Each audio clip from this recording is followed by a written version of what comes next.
Yeah. Basta. Kala ko nasagasaan si Marga. Okay, so, musta? Uy, nakapatay ilaw natin, Mama Pegs. Hey Google, turn on Mama Peggy. Pabam.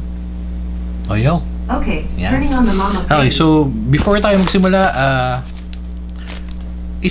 feeling ko isa to sa mga work from home essentials. Yes, Letlet. Lumipat pa ng pwesto sa Letlet. Bakit? Hindi naman lahat may mechanical keyboard. At napakalaking tulong o napakalaking silbi lalo na ng mute at saka ng pagpatay ng camera na kailangan mo pang pindot-pindutin ko saan. Makakatulong to kung gagana. Kaya bubuksan na natin, testing na natin. Pag sa mechanical keyboard kasi, or lalo na yung mga QMK via na keyboard, pwede mong iset. Katulad nung yun sa akin, meron ng parang may function ka lang na or key ka lang na ipipindutin. Mapapatay mo na yung camera, mapapatay mo na yung nakamute ka na. Pero paano pag wala? So try natin to. Ito nga yung binili natin. Nabili natin ng magkano? Lang kaka-upload lang ng isang video natin. So nabili natin ng mga 400 to eh. Pero isa to sa mga tagal ko ng nakaabang kasi feeling ko nga hindi ko kailangan dahil hindi ko naman talaga siya. Ayun. So 566 pero naka-discount tayo ng onte, 402. Check natin. Bukod sa ganito, isa pang option is pwede kang bumili ng keypad na may via function, na banggit ko na naman. Pero mas malaki yun. Siguro more or less mga nasa 9. Wala, tanggal naman ito. Mga nasa 9 keys yun. Meron mas maliit pero medyo weird. Yung mas maliit na nakita ko parang nasa 6 keys, parang nasa 2,000 plus. So ito, dalawa lang, 400. Feeling ko palag-palag na. Okay. Oh, talaga, hindi lang siya gawa-gawa. Okay, sige. So hindi siya gawa-gawa. Ito yun, Geekria. Geekria. Okay. So yan, napakasimple ng box niya pero very pleasing naman. Hindi siya mukhang 400. Okay. Geekria. Okay, so wala na, yun lang. And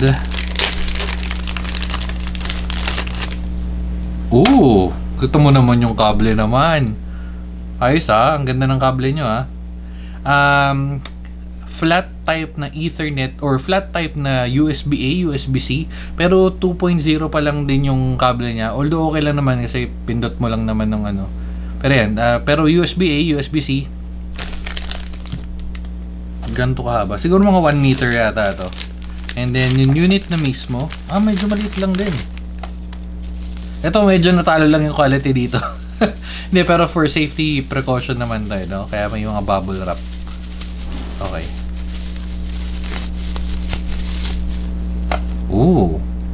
Ano lang ba to? Tag dito. Hindi siya 3D print eh. Hindi, parang 3D print.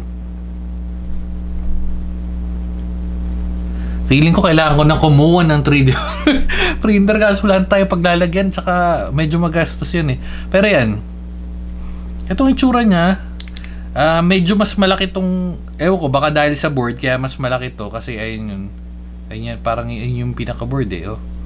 So kaya medyo may space siya ng onte. Pero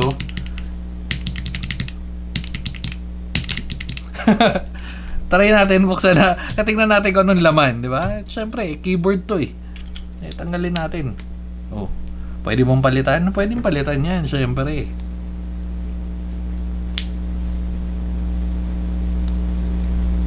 Oops. Pwede nga, legit nga. 5 pins pa nga siya ayos So ano yung nakakabit na default switch?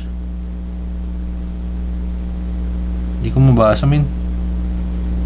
Parang OTMO eh.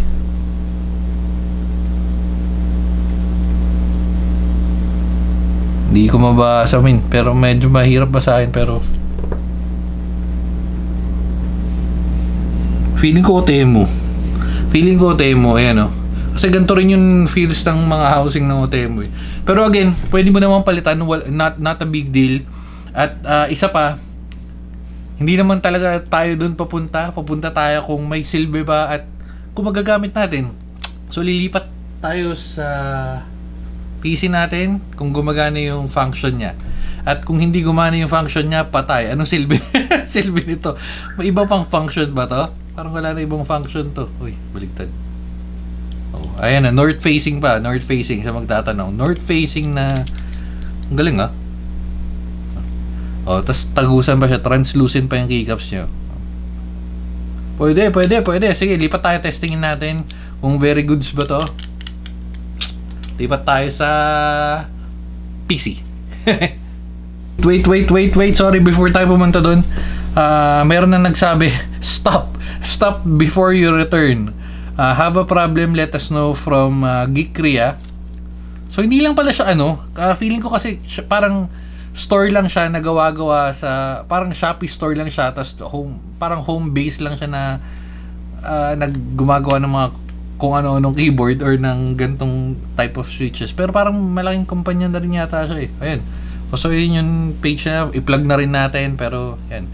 Expedite, return or refund, okay. Ayun. So lipat na nga tayo. Ito na. Okay. So, hinanap yung recording. Ito na yung ito. Yung ating Epectus. Ayan. So, connect ko na. Boom. May nakaredy naman akong kable. Hindi ko na ginamit yung cabling kasama. Pero, okay. So, ang ini-expect natin, pag pinindot natin to, which is dapat mawawala yung mic ko, or pag ito, that mawawala yung webcam ko. So, unahin natin siguro yung webcam or yung camera. Bam.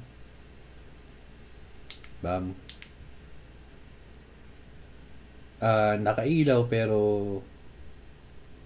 hindi, meron pa rin eh. Pero sabi niya naman is sa Teams. So, tatry natin siguro sa Teams or sa ibang application. And then yung isa sa audio, dapat para sa lahat yan. Hello? Meron pa rin akong audio. So, hindi siya gumagana. Hindi, pero titingnan natin sa Teams. Lilipat ako ngayon dun sa work PC ko na may Teams, na may ayun. Lilipat natin, titingnan natin. Balitaan ko na lang kayo. Hindi ko mare-record kasi wala akong software doon, pero sasabihin ko kayo kung gagana. So, wait lang. Okay.